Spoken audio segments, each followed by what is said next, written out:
Good evening. You are getting poked by me right now. It's happening. So if I don't have your consent, you might want to leave the room. I mean, you walked right into that one.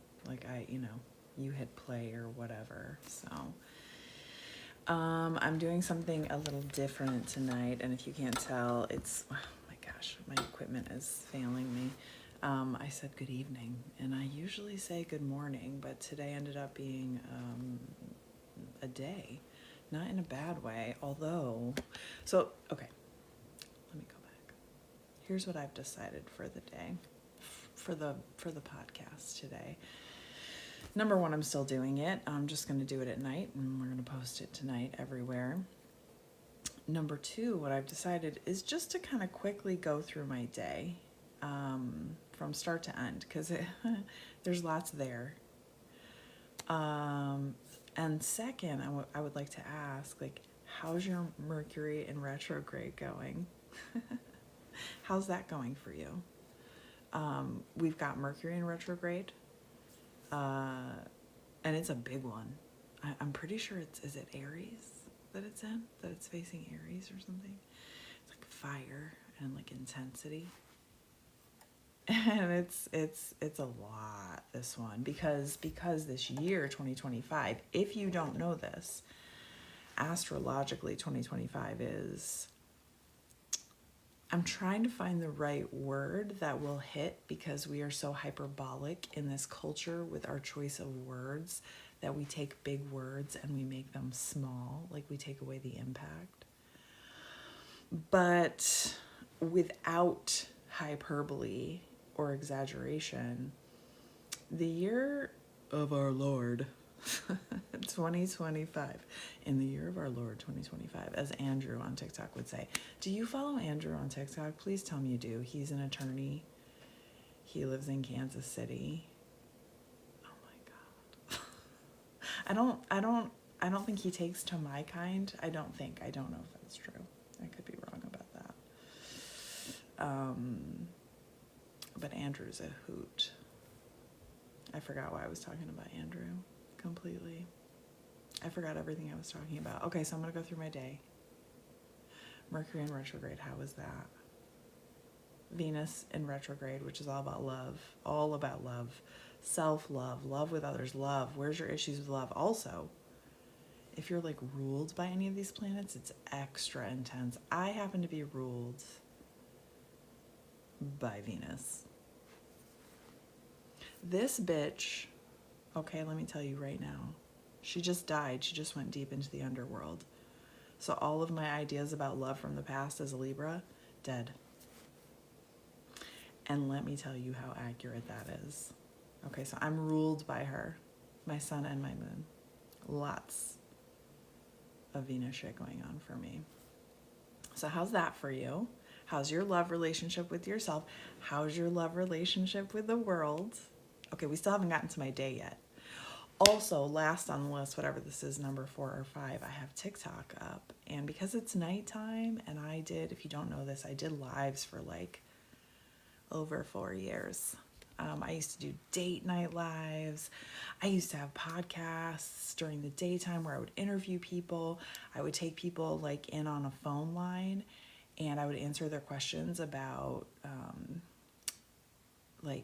race, class, ethnicity, gender, but we're talking about more in an academic way, more without judgment, to help people understand different concepts and things that may be out in the general TikTok world, people who are just living their lives and were trapped in the trap and don't know anything. They're I really don't understand. So, education and stuff like that. So anyway, my favorite ones were the date nights. Because I didn't get to date, because, oh my God, COVID wrecked my life in so many ways, but also bloomed lots of new flowers, From manure comes very rich, delicious, lovely things. So anyway, I would do date night lives, push-up bra, a little makeup, usually a little fermented grape juice, which that it ruined my relationship with that, I'll tell you that right now. So that's why I don't do lives anymore.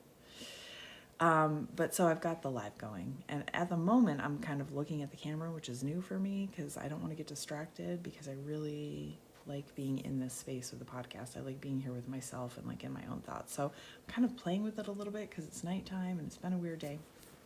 Okay, so anyway, let me know how your Mercury and Venus in retrograde's going. Also, we have another eclipse, I believe, coming up this weekend because it's effing eclipse season. If you feel like every other day you're hearing some TikToker talk about eclipses, let me tell you, it's not your imagination. It's like wild. 2025 is wild. It's epic.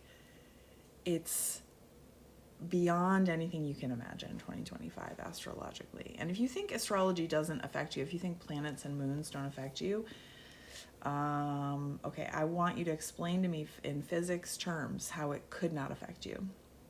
That's what I want to know. Like the pull of the moon, man. The pull of the moon and the sun. It's a magnetic pull both ways. It moves the water around the earth, you know. We're just a rock floating in water that gets pulled by a star, like a fireball in the sky, and then like a big rock, a huge rock. Our moon is huge compared to the planet. Did you know that? Do you follow science people on TikTok? Listen, you really should. My world's been expanded by TikTok, even if I don't go on it anymore, other than to introduce all these lovely people to my podcast, which, you know, we're trickling along. I have a few drops here and there of new members. Go be a member. It's free. I give this shit away for free. You know why? Because I'm badass awesome. And honestly, I'm being called to not make money, even though I need it more than anybody I know. I need to show up and keep telling everybody that I'm here and that I have a lot to share and a lot to offer that can be very helpful and useful, especially in a time where people are feeling afraid, maybe not knowledgeable. I think a lot of fear comes from health issues in bodies, not knowing our bodies, not understanding our bodies on a basic level, basic anatomy, physiology. And my idea of basic would be advanced for a lot of people, but it's not. It's really not that hard, and I'm a really good teacher, so I'm a good person to ask questions of about anatomy, physiology, health concerns, like scares, like, you know, I'm worried about this thing, but I never talk to anybody about it because I just know I'm going to die any day. Like, I know I have tumors, and I know my heart's about to fail, or I know my kidneys are, you know, just shot, or, you know, whatever thing. I have a huge tumor. I know it. I just don't want anyone to check. These are the things you need to talk to me about. I'm a very useful person this way. And in addition, I can give you a hypothetical, you know, like sign a non whatever, I don't know. I can't think of the word. It's late. Like I disclose, right? I'm not your doctor. I'm not your doctor. I'm not your doctor. It's that disclosure. However, if I were your doctor, hypothetically speaking, and we were talking, and this is what you were telling me, and, you know, I would tell you in my job as a physician, this is my diagnosis. So I can also give you a different diagnosis, boo-boo. And let me tell you this, one thing about East Asian medical diagnosis, Chinese medicine diagnosis, is that even though you go, oh my God, Chinese medicine, what the hell is that?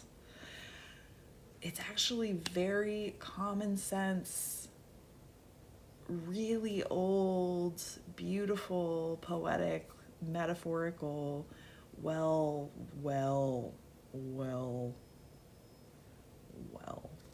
thought out and planned out medical system. It's easy to understand. It helps. People go like this. This is the experience. Oh yeah, that makes sense.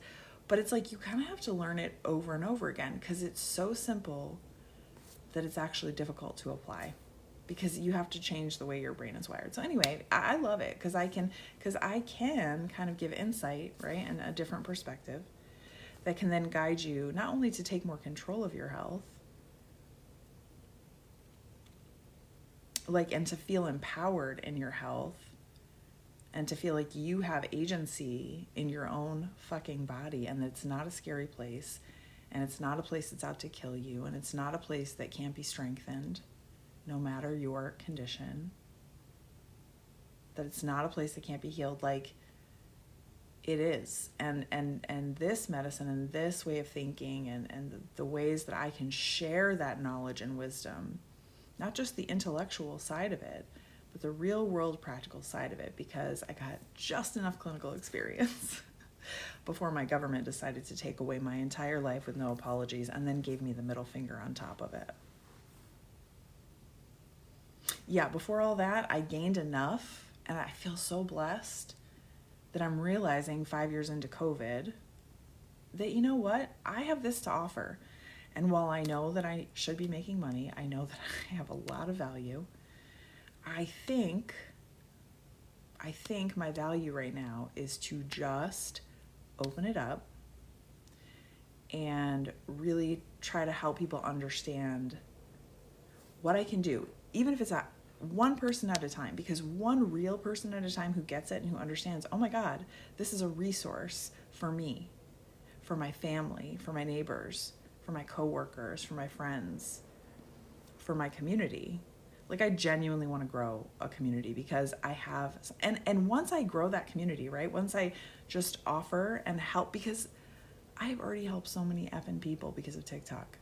Honestly, it's mind-blowing to me. It's not really anything I get to share with anybody, but other creators who have touched people's lives and who've been on TikTok for long enough and they're really trying to do something, you know, here. I've seen other creators where they get it, you know, like the honor it is to have these platforms where for years we've encountered way more people than we would have in, you know, our IRLs. That's in real life for you old fogies like me. I really can't look at TikTok. It does distract me because of foresaid date nights. So anyway, one person at a time, you know, exponentially to two. I'm at 49 members. I get more views. Well, no, do I get more? No, I don't.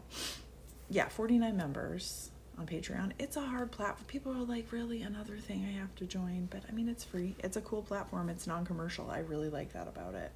And as a creator, they make it very simple for me to do things because I'm not a techie, you know. Anyway, I digress.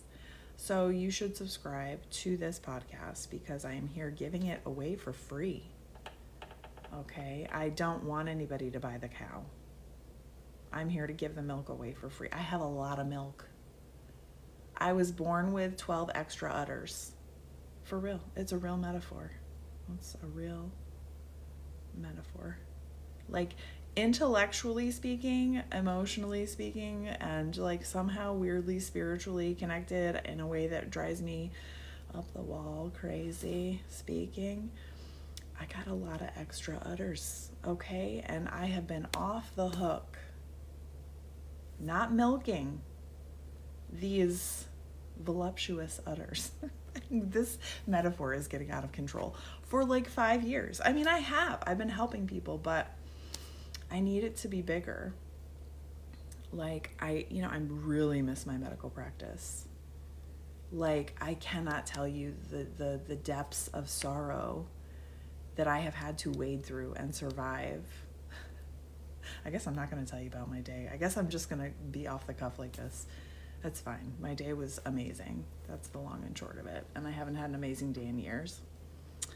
But I had a big practice and I loved it. And just sitting in the sorrow and the depths of despair, honestly, I'm finally getting honest with myself about what I've been through and how my life has gone. And a huge part of the last 5 years has just been trying to understand myself, what COVID did to my life. Like, yeah, it happened, but it doesn't just, it's not like getting hit by a bus. Like, oh yeah, that time I got hit by a bus and my pelvis broke and I woke up 6 months later. Like, and then you just, it's like, what happened to those 6 months? Like, it's kind of more like that. Like, it just erases, like, everything. Like, I can't explain it. So I'm getting to the point where I'm understanding that I've been sitting with this massive grief of this massive loss, massive, once of a lifetime, I hope, loss. Like, other than the loss of my own child, honestly, because my business was my first child. You know, this was the first thing that I loved in my life that had to do with, like, earning a living, because I finally went and lived my truth. Like, I got out of corporate work because I was miserable and I was making everyone around me miserable because I like to excel at what I do. I like to excel. I like to work hard. I like to be the best. That's who I am. And I did that at nearly everything I did in my own way, in what to me was the best. But these corporate jobs, oh my God. And I didn't know what I know now, but I knew they made me sick. And luckily I was married to somebody who felt safe enough to tell me, like,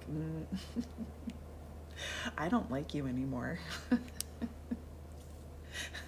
I don't want to live with you if this is the way that you're going to live your life. And I was like, oh, well, I love you, so I guess I need to change that.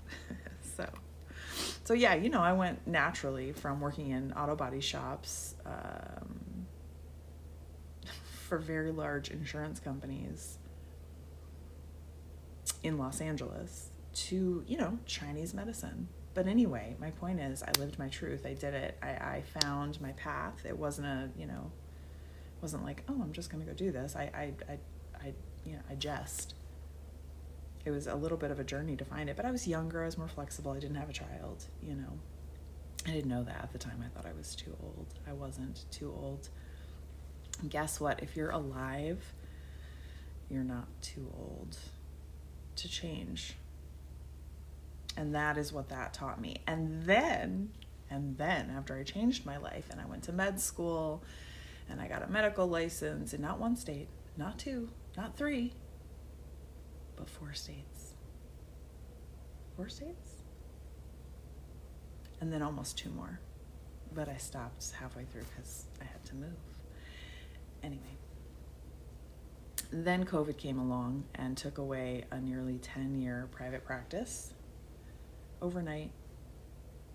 I was just saying to somebody the other day that like there's all these like aspects to what happened that just aren't normal. That like takes you years to digest. And one of the things, and it's the last thing I'll say about this, is that so I was just seeing patients, right?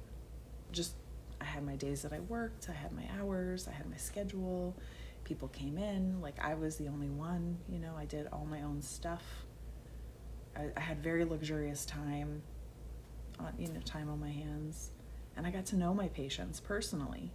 I got to know their family members. I treated their family members, their daughters, their sons, their cousins, their grandpas, their grandmas, their moms, their sisters, their brothers, literally whole families, a bunch of them. And then their friends, you know, or their new lovers or their new husbands. I got to see people have babies and get engaged, like, and divorced. Lots of divorces, honestly. If you're on the verge of divorce, I do not recommend that you come see me as a patient because it will happen.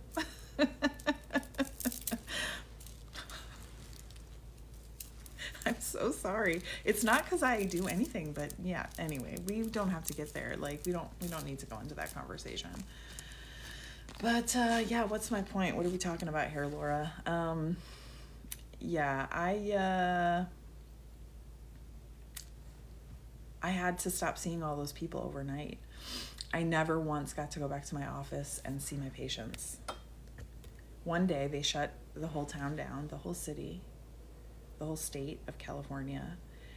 And on that day, March 16th, 2020, you know, I kind of think like everybody, I didn't think it was going to last 2 weeks. I definitely didn't think that. Like instinctually, I was like, if they're shutting everything down, kind of seems like this might take a while. But I couldn't have foreseen what actually happened that day. And what happened that day is that I never got to see any of my patients ever again. People I had known for a decade or more. People that I had walked with them through cancer, through injuries, through stress, through trauma with their families at their jobs, through death, through birth. You know, I had a community. It was a created community by me. So I was at the center of that, right? These people, for the most part, other than family members, friends, the aforesaid connections, that was a community that I built for me. It was my patient base. That was my family in a way. And then the city of Los Angeles. and West Los Angeles in particular, right? The beaches there, the restaurants there, the movies there, all that stuff.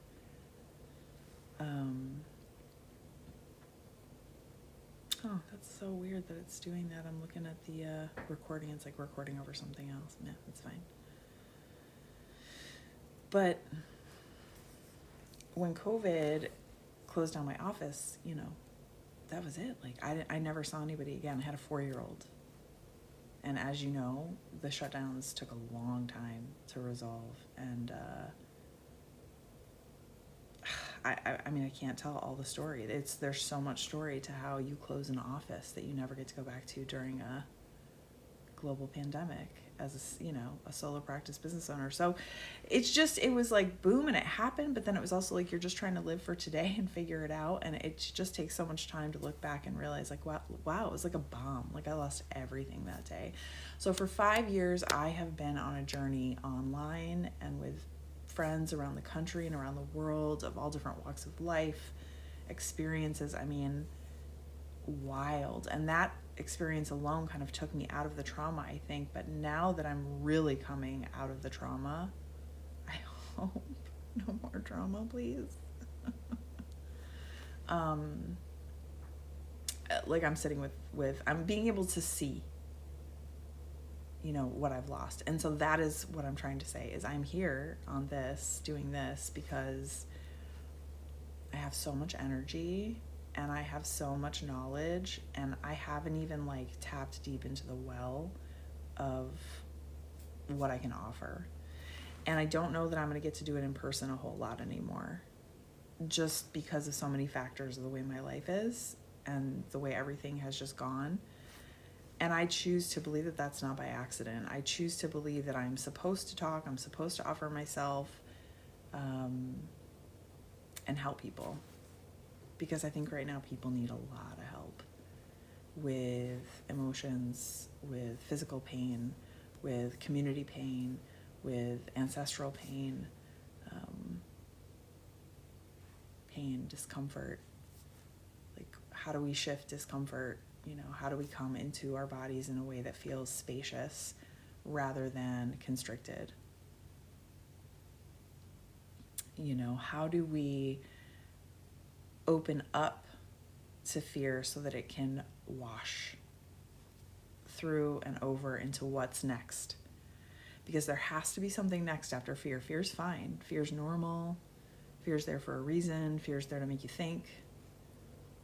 But getting stuck in it is not only harmful to our individual health, that's then harmful to the people directly next to us, which is then harmful to the people directly next to them, which right then reverberates out into the community. So if you think about the levels of fear right now, I know there's other things because I'm tapped into the other things.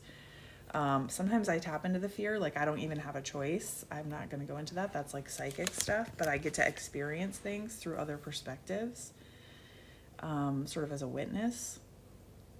And it's easy to tap into the fear. I mean, it's everywhere.